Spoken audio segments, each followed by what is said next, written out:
Assalamualaikum warahmatullahi wabarakatuh. Salam Pancasila. Bagaimana kabarnya Bapak Ibu semuanya? Hari ini kita baru saja memperingati Hari Pahlawan, di mana di tanggal 10 November merupakan hari spesial bagi bangsa Indonesia, karena pada hari tersebut merupakan momentum kita untuk bisa merefleksikan, memperingati perjuangan para pahlawan Indonesia. Karena di Hari Pahlawan tersebut merupakan hari di mana waktu itu pasukan sekutu melakukan penyerangan ke kota Surabaya.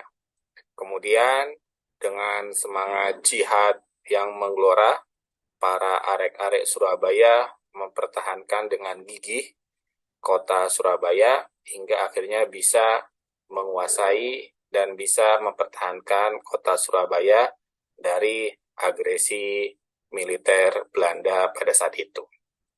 Nah, Bapak Ibu, hari ini saya akan melanjutkan terkait tentang cara membuat ATP, alur tujuan pembelajaran. Bapak Ibu masih ingat kan dengan video saya sebelumnya? Yang ini nih, ini adalah TP terbaru yang saya buat setelah membreakdown CP terbaru dari pemerintah di tahun 2023 ini. Di video sebelumnya, saya sudah menjelaskan mengenai cara membuat tujuan pembelajaran. Nah, di video kali ini saya akan menjelaskan cara membuat ATP, alur tujuan pembelajaran, di mata pelajaran pendidikan Pancasila fase E atau kelas 10. Saya izin share screen terlebih dahulu ya Bapak Ibu. Oke, ini alur tujuan pembelajaran yang sudah saya buat. Sebenarnya alur tujuan pembelajaran ini simpel sekali, yaitu dengan cara memindahkan tujuan pembelajaran yang sudah kita buat ke dalam bagan di bawah ini. Nah, di sini, di alur tujuan pembelajaran yang saya buat, pertama saya menjelaskan ataupun menuliskan terkait tentang identitas, baik mata pelajarannya, nama sekolahnya, fasenya, kelasnya, tahun pelajaran, dan nama saya sendiri. Kenapa harus ada identitas? Agar ketika nanti dibaca, diketahui bahwasannya ini tujuannya untuk siapa. Itu yang pertama harus ada di alur tujuan pembelajaran, yaitu terkait tentang identitas. Kemudian Bapak Ibu, setelah identitas tersebut sudah ada, maka akan dilanjutkan dengan tabel di bawah ini. Tabelnya saya buat simple, hanya terdiri dari satu, tujuan pembelajaran, yang kedua materi, kemudian yang ketiga kelas, yang keempat semester, dan yang terakhir alokasi waktu. Pertama, untuk tujuan pembelajaran, saya hanya memindahkan, sebentar Bapak Ibu, saya akan hapus terlebih dahulu ininya. Nah, oke, sudah terhapus. Untuk alur tujuan pembelajaran, saya hanya memindahkan dari tujuan pembelajaran yang sudah saya buat di sini. Contohnya nih, menganalisis cara pandang pendiri negara tentang dasar negara.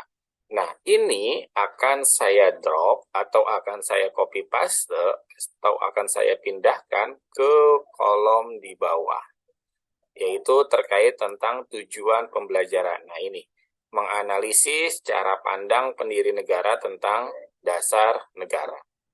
Materinya apa? Ya sudah, kita tinggal bikin saja karena kita sudah ketemu kata kuncinya, yaitu terkait tentang dasar negara. Maka di sini saya membuat materinya tentang sejarah lahirnya Pancasila. Alokasi waktunya dari mana? Saya memperkirakan saya harus mengajarkan sejarah lahirnya Pancasila ini sebanyak 2 kali pertemuan atau total 4 jam pelajaran. Karena di pelajaran pendidikan Pancasila, kita ketemunya hanya 2 jam per minggu. Berarti untuk materi pertama ini kita akan ketemu 2 minggu dengan murid di kelas yang sama. Nah, itu cara membuat ATP Bapak Ibu. Bagaimana terkait tentang materi-materi yang baru? Untuk kurikulum merdeka sebenarnya tergantung bagaimana kita. Ibaratnya ketika kita datang ke restoran, kita tinggal memilih makanan, tinggal memilih menu yang sesuai dengan selera kita. Nah, untuk ATP, kita sesuaikan saja dengan kondisi sekolah Bapak Ibu. Bagaimana murid-muridnya, bagaimana terkait tentang sarana, prasarana, ataupun tentang kearifan lokal yang ada di sekolah Bapak Ibu. Tinggal dimasukkan saja. Ini semuanya sudah sesuai dengan TP atau tujuan pembelajaran yang sudah saya buat. Jadi sebenarnya alur tujuan pembelajaran ini cara membuatnya sangat mudah. Hanya memindahkan dari tujuan pembelajaran, dimasukkan ke dalam kolom yang ada ini, kemudian tinggal di copy paste, kemudian kita pilih materinya, materi tentang apa. Kemudian jam pelajarannya berapa.